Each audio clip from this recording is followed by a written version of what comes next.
Welcome to The Debate. The material in front of us today, it details a potentially explosive, really franchise-altering rumor. The Los Angeles Lakers are reportedly moving toward finalizing a blockbuster deal to acquire Giannis Antetokounmpo from a rapidly collapsing Milwaukee Bucks organization to pair him immediately with Luka Doncic. And this is one of those hypotheticals that just, shakes the entire league precisely because of the cost. The trade package is massive. We're talking Austin Reeves, Dalton Knecht, Rui Hachimura, and 3 future first-round picks. It's a huge acceleration attempt framed by the organization as building the next empire. Which brings us right to the crucial question here. Given that extremely high cost in depth and future assets, does this trade actually guarantee the Lakers' path to sustained elite status, or does it invite catastrophic risk by just, prioritizing high-end star power above everything else? I'm going to argue that this acceleration is the only move that guarantees contention deep into the 2030s, and it perfectly capitalizes on the chaos in Milwaukee. And I'll take the opposing view. I'm going to argue that the price is simply too steep. It sacrifices essential balance, elite shooting, and all future flexibility for a team that already has deep structural issues right now. I think it could potentially collapse the entire framework once that supporting depth is gone. The moment for the Lakers is clear, I think. It's now or never. We are talking about LeBron James, who is approaching 40, but is still somehow performing at an absurdly elite level. This proposed move is really the singular path to accelerating the timeline for a championship before his final years of contribution come to an end. And crucially, the opportunity only arises from this undeniable internal chaos in Milwaukee. Their situation is just dire. 7 straight defeats, an NBA Cup group stage elimination, and they're sitting 11th in the East. Which is, that's just a sign of a completely failing operation, right? It offers unprecedented leverage. Exactly. But the most powerful indicator of this crisis is Giannis's own behavior. He's deleted virtually every reference to the Bucks from his social media, keeping only posts related to the 2021 title and the recent NBA Cup. That's a star signaling distress, looking for a way out. So you acquire a 2-time MVP and a former champion like Giannis, and you pair him with a player of Luka Doncic's caliber. That is a foundational move. Historically, 2 talents this immense just overcome virtually all minor roster deficiencies. You seize the generational talent when the market is disrupted, and Milwaukee is demonstrably melting down. I come at it from a different way.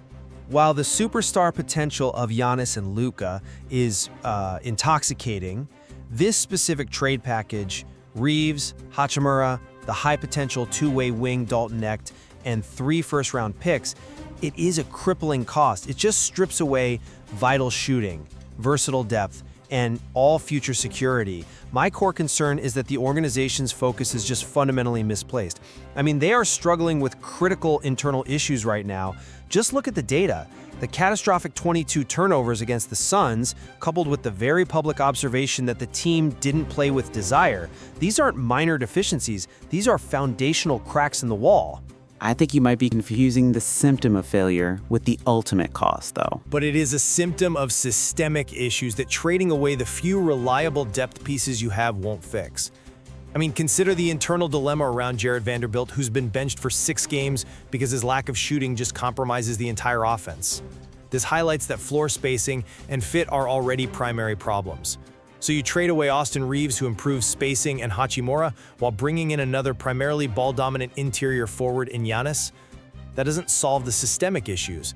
It just creates new, enormous pressures on a dramatically shallow and, frankly, structurally compromised roster. I see why you feel the cost is high, I do. Especially when we tally up the assets and consider the popularity of a player like Reeves. But the price for securing what is arguably the most dominant player of the last decade, at the very moment his current team is in crisis, it's a necessary, almost mandatory expenditure. We have to be cold-eyed about this. Milwaukee's disorder is the Lakers' unique window. This package is the price you pay to fundamentally change the franchise's trajectory and ensure the team is stronger than ever. You just can't treat supporting players as having the same value as a 2-time MVP. That's a compelling argument based on star valuation, but we need to talk about the opportunity cost of 3 first-round picks.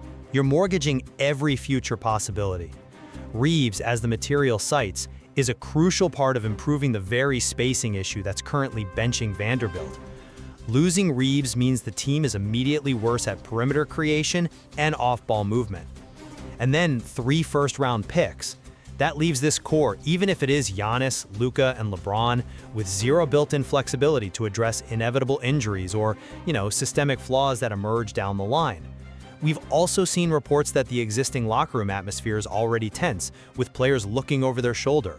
Creating an environment where only the strong survive, by naming nearly half the rotation as bargaining chips, well, that only compounds the instability before the biggest star even arrives. Instability is a short-term price you pay for long-term power. When you pursue a top 5 player, role players are understood to be available. That instability settles once the championship hierarchy is established. But wait, that assumes Giannis just magically solves the existing operational issues. Which brings us back to point 2, spacing and turnovers. I'm sorry, but I just don't buy that adding Giannis fixes this.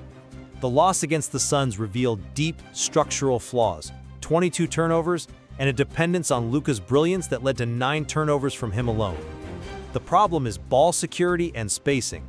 So if Vanderbilt, a high-energy defender, is benched because he simply can't space the court, how does losing the shooting of Reeves and his ability to initiate secondary actions off-ball mitigate the very issue of ball dominance that forced Vanderbilt out in the first place? You're concentrating the ball in 2 dominant handlers, Luka and Giannis, and you're reducing the perimeter release valves. That's an interesting point, though I would frame it differently, not as a concentration of ball dominance, but as an ultimate gravity well. Look, LeBron's recent return necessitated the rotation adjustment, and that process of finding chemistry is always messy. The lack of desire and the high turnover rate, those are often characteristic of a team that senses it has hit its ceiling. Introducing Giannis eliminates that ceiling immediately. It forces focus and intensity from every single remaining player. But tactically, how does it address spacing? Giannis is historically at his best when he has room to drive. The defense will collapse on him, and without Reeves' elite catch-and-shoot threat or Nick's ability to stretch the floor, those kick-out passes are landing with less reliable shooters. That could lead to more clogged possessions and wasted opportunity. You secure a defensive anchor, which is great, but you sacrifice the very movement required to maximize his interior presence. You're underestimating the nature of Giannis's gravity, I think. When you have 2 generational talents, Luka and Giannis, the entire floor geometry changes.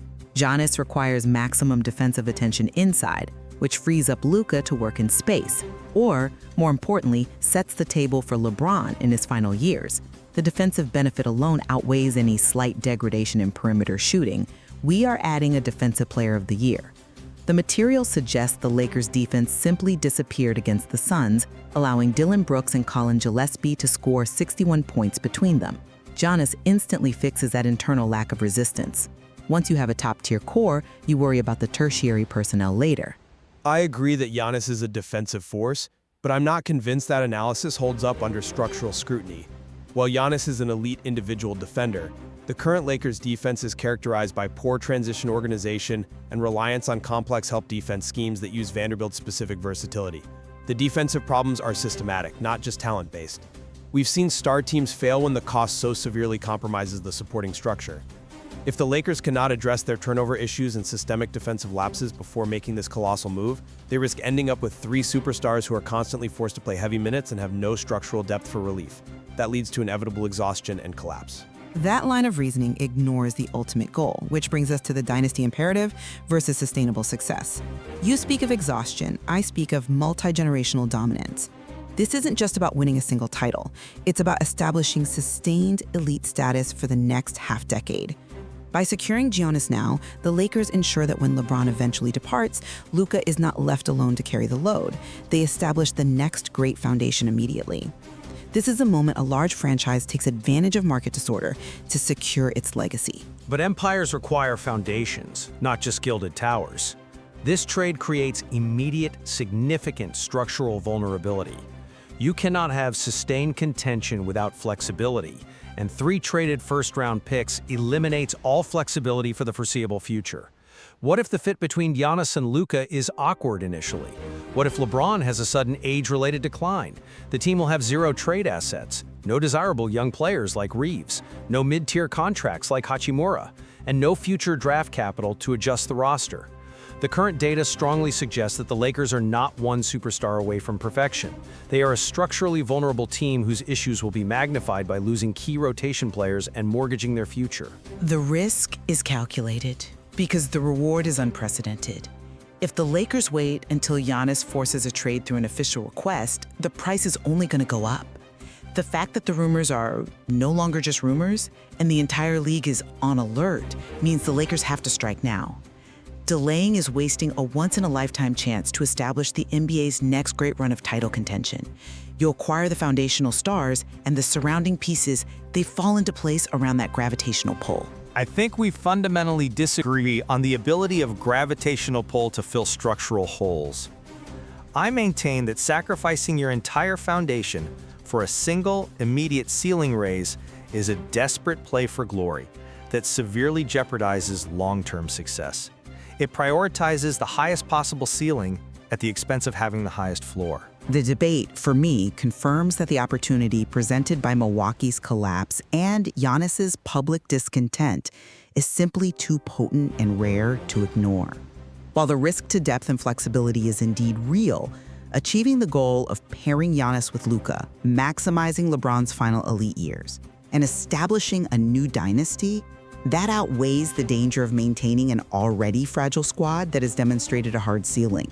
The bold plan is real, and the Lakers are right to accelerate the timeline and pursue this generational talent aggressively. We agree the move is bold, but complexity often requires multiple perspectives to fully appreciate it. My analysis suggests that the Lakers' current problems, those high turnovers, defensive lapses, and internal rotation tension, they won't be solved merely by adding another superstar who demands significant space. Sacrificing Reeves, Hachimura, Nex, and 3 first-round picks leaves absolutely 0 margin for error. The material clearly illuminates the immense tension between seizing a generational talent and maintaining the structural integrity necessary for sustainable success.